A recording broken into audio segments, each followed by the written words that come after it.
kelompok 5 akan menuju stasiun Tanah Abang untuk pergi ke percetakan di Lembaga Alkitab LAI. Indonesia atau LAI. Ikutin keseruan kami ya. Nah teman-teman, kami sudah keluar dari lingkungan seminari Betel Jakarta dan saatnya kami sedang menunggu Jaklingko di halte Jaklingko untuk menuju Tanah Abang.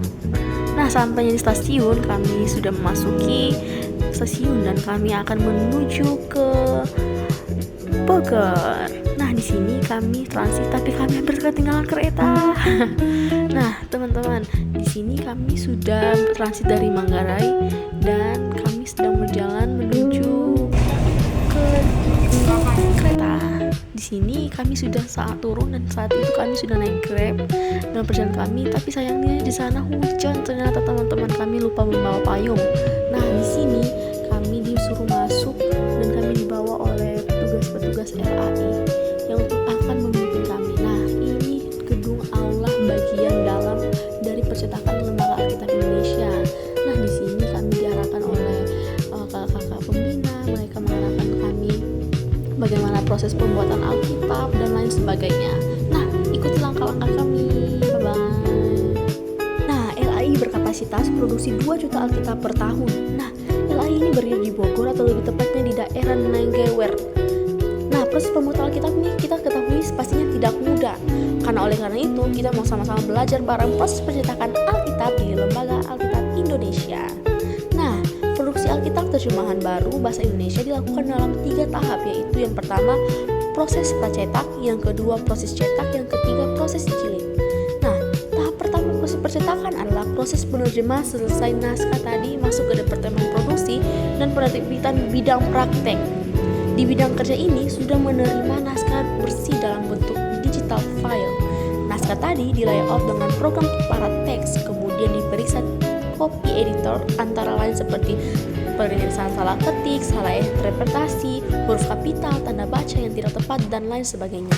Nah, proses editing, koreksi, dan layout Alkitab sampai final dalam bentuk PDF memakan waktu kurang lebih 3 bulan. Nah, para naskah final tersebut dilakukan proses penyusunan halaman dan penomoran. Signatur sesuai kebutuhan lipatan mesin cetak dan jilid. Setelah itu dibuat plate atau lembaran seng dengan menggunakan mesin komputer atau konvensional plate. Proses cetak seng dengan menggunakan mesin proses cetak tahapan ini terdiri dari 2 bagian, yakni bagian yang tugasnya mencetak dan bagian yang memeriksa hasil kualitas cetak atau isi cetak utama proses pencetakan. Nah, kertas roll umumnya percetakan LAI memakai bubble paper seberat 28 gram dan 33 gram. Bahkan ada juga pesanannya memakai bubble paper 24 gram. Pencetakan Alkitab dilakukan dengan menggunakan mesin cetak Ghost Community. Lembaran seng atau plate dipasang pada silinder roll mesin cetakan hitam. Nah, proses pencetakan dilakukan dengan memperhatikan kualitas sempuran tinta, bahkan kimia dan air agar dapat menghasilkan kualitas cetak yang baik. Proses pencetakan dilakukan berdasarkan urutan nomor signatur, ada 22 signatur untuk mencetak sebuah Alkitab terjemahan baru bahasa Indonesia agar kualitas cetak terus terjaga.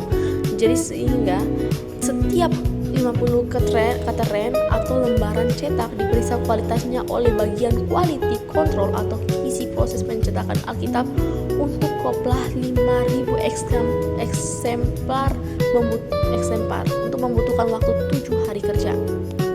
Tahap ketiga proses ini, lembaran hasil cetak disusun berdasarkan nomor signatur dan simpan di area work dan proses. Sebelum penjilitan dilakukan harus dipastikan semua signatur Alkitab sudah tercatat.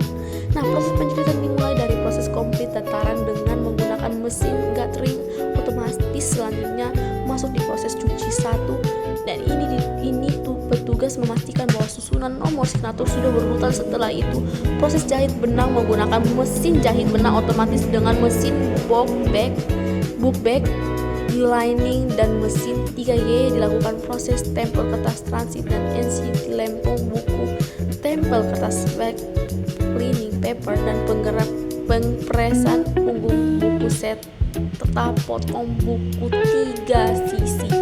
Nah, proses selanjutnya adalah tempel pita pembatasan halaman, capital band, dan lem karton tipis di punggung. Nah, tahap tahap berikutnya adalah penempelan sampul atau cover buku dengan memakai mesin otomatis casing in dan proses pengepresan cover dengan menggunakan mesin semi otomatis. Setelah itu kembali dilakukan koreksi final atau QC3, yakni mengoreksi kerapian pita kapital dan penempelan cover. Setelah koreksi final, maka kitab tersebut dimasukkan ke dalam plastik tanpa udara menggunakan mesin semi otomatis proses terakhir, sehingga itu adalah pengepakannya, itu memasukkan kitab ke dalam plastik dan kemudian dimasukkan ke dalam dus karton, pengeleman dan stamping, dan demikian